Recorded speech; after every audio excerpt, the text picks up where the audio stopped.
Y ahora vamos a ver una analogía, ¿no?, que se llama el tren de la mente, ¿no?, para comprender un poco todo esto. Desgraciadamente estos procesos no resultan fáciles de controlar porque están ligados muy estrechamente al uso normal que hacemos del lenguaje. La gente tiende a vivir en su mente, es decir, a relacionarse con el mundo en función de estos procesos verbales. Vivir en la mente puede ser comparable a subir a un tren. El tren tiene su propia vía y va a donde la vía lo lleva. Esto está muy bien cuando la vía va en la misma dirección que nosotros queremos ir. Pero si tú ya estuvieras viajando en la dirección que deseas, probablemente no te habrías detenido a leer esto que estoy leyendo yo ahora. Si la vida que tú quieres vivir va por otras vías, entonces solo te queda una opción. Tienes que aprender a saltar del tren, al menos de vez en cuando, ¿no? Los famosos saltos cuánticos que están tan de moda, ¿no? Tenemos que parar el tren, ¿no? Parar la moto o el tren, ¿no? Y aprender a parar y salir de ahí. Engancharte en el tren de tu mente se ha convertido en un proceso automático. Te crees los pensamientos que la mente te pone delante, te dejas llevar por el tren, que parecía que era de lo más inocente, adquirimos el lenguaje, aprendimos a hablar, a razonar, a resolver problemas, y una vez conseguido esto, el tren de tu mente se convirtió en una presencia permanente en tu vida. Y ahora no hay forma de que consigas parar de pensar y de generar pensamientos. El tren de tu mente sigue y sigue su marcha, en parte porque el lenguaje resulta verdaderamente útil en muchas áreas, pero solo porque el tren esté todo el tiempo en marcha, no significa que tú tengas que seguir en él en cada momento, ¿no? Por eso los pensamientos pasan y pasan, como si fueran los vagones de un tren. El asunto es si yo me quiero enganchar a ellos o no, ¿no es cierto? En un tren de verdad podrás viajar en la medida en que sigas las reglas. Tú desempeñas un papel activo en el viaje. Habrás tenido que actuar de acuerdo con las reglas, enseñando tu billete cuando te lo han pedido, sentándote en el asiento correspondiente y manteniéndote allí sentado, sin armar jaleo, si acaso te pasas de estación o te das cuenta de que las reglas y condiciones que nuestra mente nos propone son sencillas, pero muy fuertes. Actúa en función de creer o no creer. Estas reglas te dicen que debes reaccionar ante tu mente, ya sea estando de acuerdo o discutiendo con ella. Desgraciadamente, ambas reacciones se basan en que nos tomamos nuestros pensamientos al pie de la letra. Más que considerar a los pensamientos como el proceso continuo de un relato, reaccionamos a ellos en función de lo que nos cuentan. Los consideramos objetivamente correctos o incorrectos, a los pensamientos, ¿no? Es decir, los interpretamos. Cuando te tomas los pensamientos al pie de la letra, estás viajando en tu mente tren. Es decir, estás respondiendo a los pensamientos que tu mente te ofrece, como si se tratara de los hechos mismos a los que se refieren. Sin embargo, cuando rompes las reglas, es cuando te colocas fuera del tren de tu mente. ¿Y no era ese el tren del que te gustaría bajarte de vez en cuando? Para saber cómo es realmente una experiencia, tienes que vivirla por ti mismo. No basta con pensarla. Para ver en qué consiste saltar del tren de tu mente, tienes que hacerlo realmente. Lo conseguirás rompiendo las reglas y condiciones que tu mente ha establecido para ti. ¿Cómo saltar del tren? Bueno, eso es precisamente sobre lo que estamos hablando. Todo lo que podemos decir es que una vez que estés fuera del tren, con los pies sobre la tierra, podrás decidir si estás en mejores condiciones para elegir una dirección y vivir de acuerdo con tus valores en lugar de seguir simplemente por los raíles de los condicionamientos verbales. Te llevará algún tiempo aprender a hacerlo, pero esa es la dirección en la que vamos. La situación en la que te encuentras ahora se parece al juego de tirar de la cuerda con un monstruo grande y feo, tanto si estás luchando con tu depresión, ansiedad, dolor físico, recuerdos tristes o con cualquier otra situación negativa. Parece que no vas a conseguir ganar.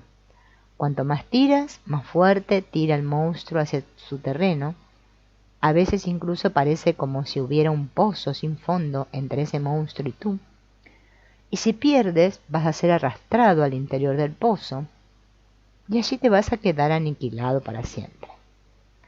Por eso tiras y tiras, intentas asentar los talones para hacer palanca, mientras procuras tensar al máximo la musculatura. Y esperas que algunas de esas cosas te funcionen. Pero imagínate que, en realidad, lo que tuvieras que hacer fuera otra cosa completamente diferente. Tal vez tu tarea no consista en ganar esta pugna de tirar de la cuerda. Tal vez tu tarea consista en descubrir la manera de soltarte de la cuerda. ¿Qué es lo que hacemos nosotros? Nosotros estamos como en un jaleo, tiramos, vamos para acá, o sea, como tirando. Por eso, cuando a alguien le preguntan cómo le va, es muy común que la gente diga, acá ando tirando, como puedo, ¿no? Bien, en eso estamos, ¿no? Pero lo que yo tengo que descubrir es cómo soltar la cuerda.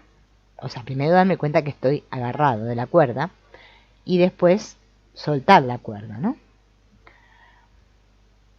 ¿Por qué hacemos lo que no puede funcionar cuando la gente que no es feliz considera detenidamente su comportamiento, ¿no? De que está haciendo justamente lo que no puede funcionar, llega a descubrir con facilidad que lo que no está funcionando bien es justamente su evitar la experiencia, la evitación experiencial. De momento deberías tener ya claro que las conductas que has desarrollado para evitar tu dolor no han sido especialmente eficaces a la larga. Si hubieran funcionado, no estarías aquí ahora. El problema está en que resulta endemoniadamente difícil conseguir darse cuenta de que las conductas que llevan a la evitación de la experiencia no pueden ser eficaces, ¿no? O sea, evitar la experiencia no conduce a nada. Hay como mínimo 5 razones por las que resulta tan difícil constatar esta realidad. O sea, que esto como que quede velado o tapado y no nos demos cuenta. Primero, el control funciona tan estupendamente bien en otras áreas de nuestra vida, ¿no? Por ejemplo, en el mundo exterior de nuestro cuerpo, ¿no? Funciona bien el control, que suponemos que también va a funcionar de la misma manera con los pensamientos y sentimientos. O sea, yo puedo controlar mis pensamientos y sentimientos.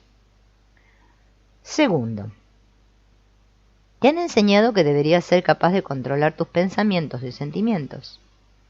Por ejemplo, cuando eras pequeño, puede que te hayan dicho, deja de llorar o vas a tener una razón para hacerlo.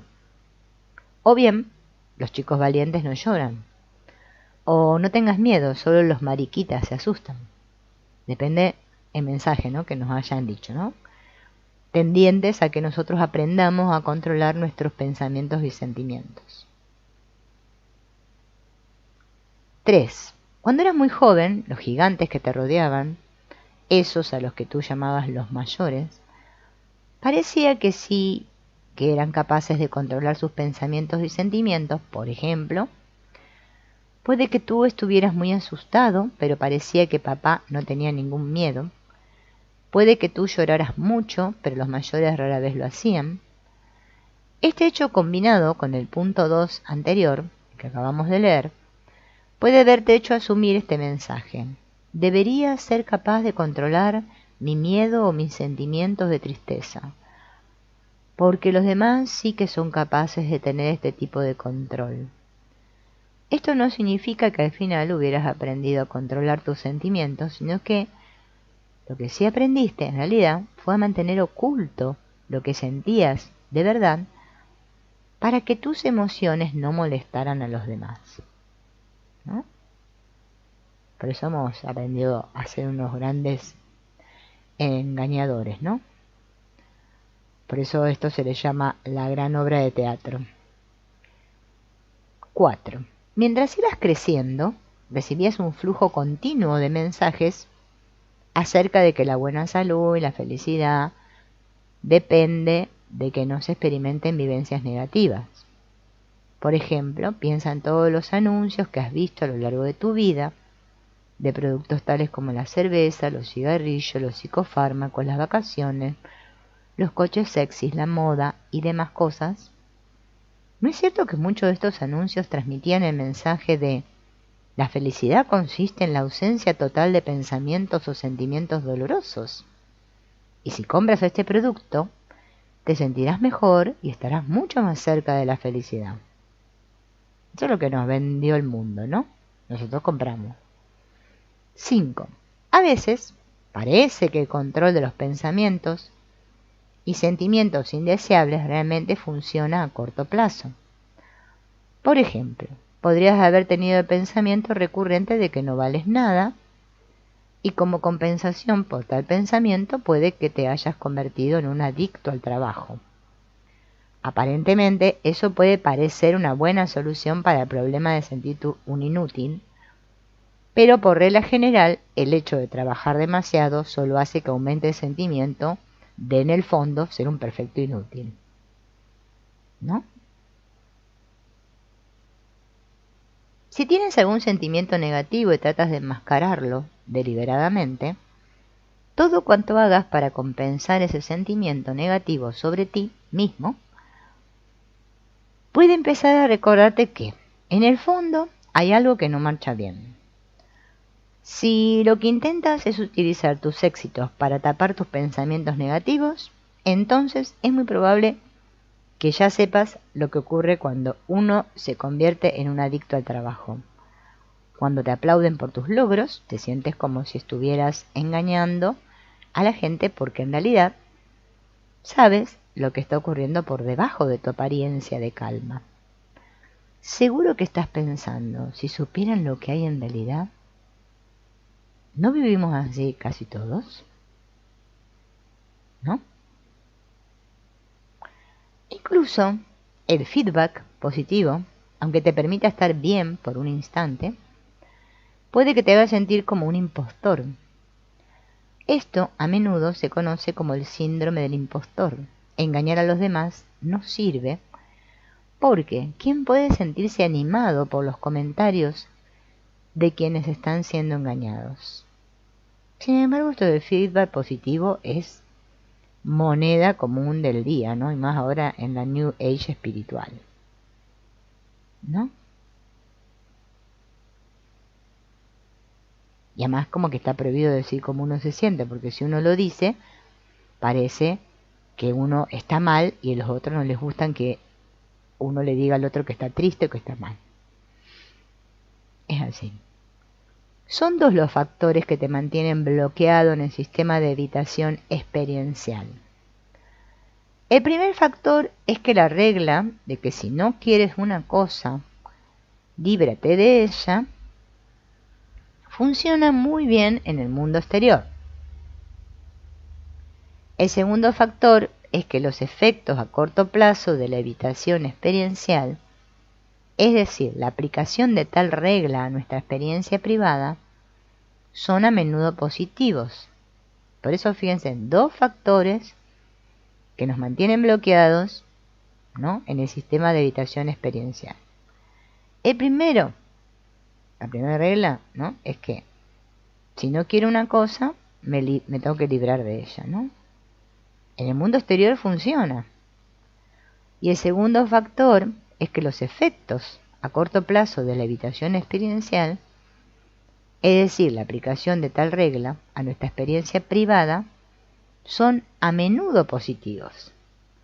El broche que mantiene cerrado el sistema de evitación experiencial es que la norma del lenguaje humano para enfrentarse al mundo exterior se basa en la regla de si algo no te gusta, deshazte de ello, y que los efectos a corto plazo de la evitación experiencial, la aplicación de tal regla a nuestra experiencia particular, son a menudo positivos. O sea, como estamos enseñados así, entonces lo seguimos haciendo, seguimos evitando la experiencia, ¿no?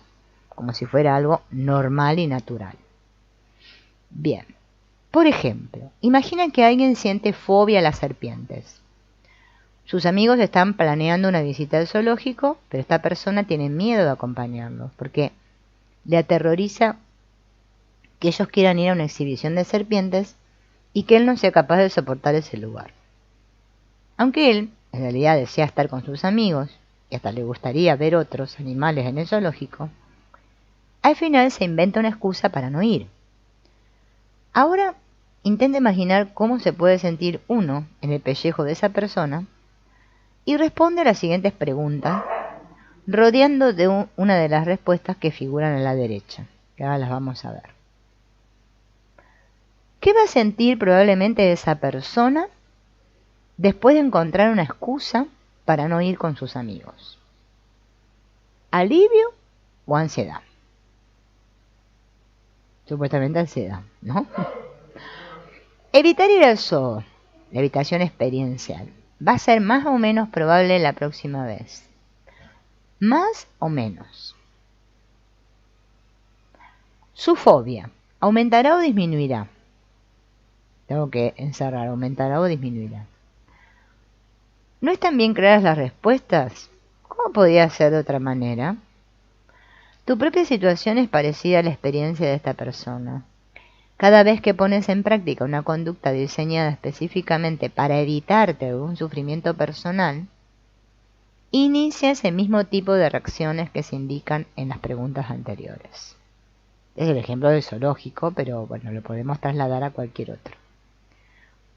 Probablemente vas a experimentar un sentimiento de alivio por no haberte enfrentado al pensamiento o sentimiento penoso o a la sensación corporal dolorosa y la propia sensación